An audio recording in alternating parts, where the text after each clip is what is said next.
Ever wonder about life's mysteries and how what we may not be aware of could be affecting the outcomes of we here on Earth? With permission from Dr. Paul Leon Masters, founder of the University of Sedona, I'd like to share with you one of his mystical insights.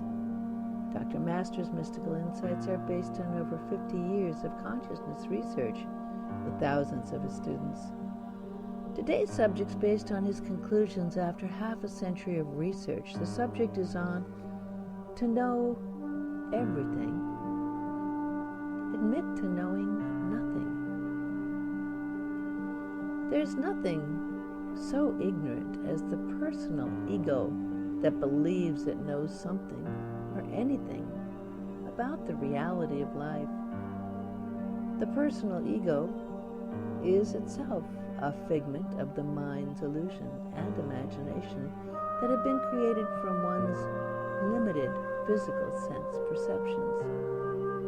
Individuals have come to believe that it exists and has actual reality. How can anything that is of itself a non-reality even begin to attempt to grasp the actual reality of what life really is, both on a universal scale and miniaturized down to an individual? The personal ego binds and restricts an understanding of life as a whole and an individual's relationship to life. Oftentimes, one person, sensing that another person is being deluded about something, will exclaim, "Get real!" But how can individuals really get real if what they have to work with, their personal egos, are unreal in and of themselves? The truth is brought up in the following biblical verse: "He who loses himself," that is the personal ego, "for my sake," that is the universal consciousness or God, "finds himself," that is that truth about God within, self-reality, Christ self, mind, or consciousness of Christ.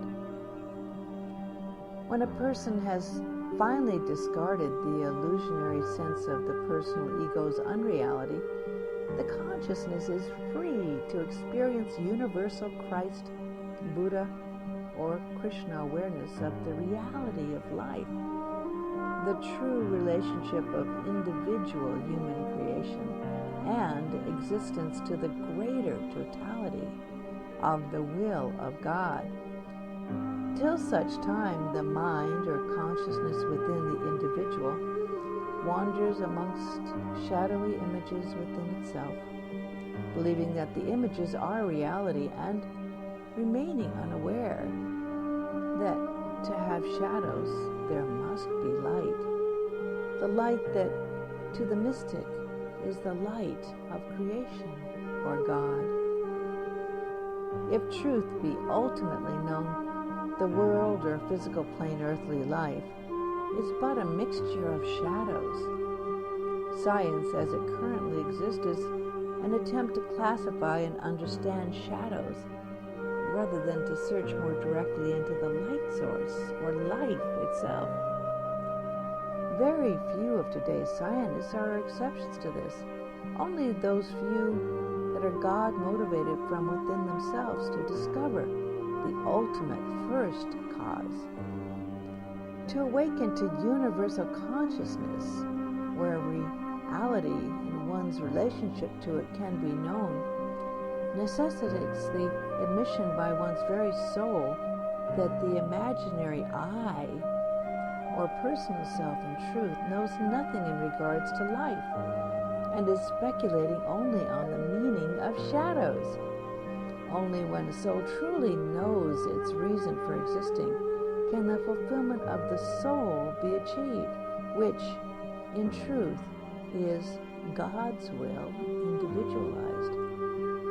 To know everything is to know one's relationship to everything, the universal, eternal beingness of God.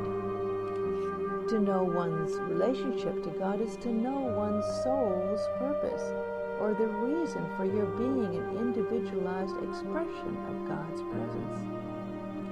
Without such awareness, be it likened to Christ, Buddha, or Krishna, the mind remains a dimly lit room with choices and decisions about life based on shadowy speculations. When life is so founded, it is no wonder that there is so much failure in the human experience to live in happiness and fulfillment. It is not enough to acknowledge intellectually what is written here. That's only a philosophical agreement, which still falls under the province of the personal ego. To know everything, God, you must admit to knowing nothing. The Christ mind that was in Jesus alluded to this in the words, "Unless you become as little children," that is, stripped of the personal ego's intellect, "you shall not enter into the kingdom of heaven," that is, the beingness of God consciousness. The choice is to remain a shadowy figure, or to step into the light of one's light self. When you are ready, the light will guide you unto itself. Dr. Masters. We will be presenting more of Dr. Masters' mystical insights on this station, KUOSFM.com, every week. For more free complimentary lectures and insights, click on to the University of Sedona's website at universityofsedona.com.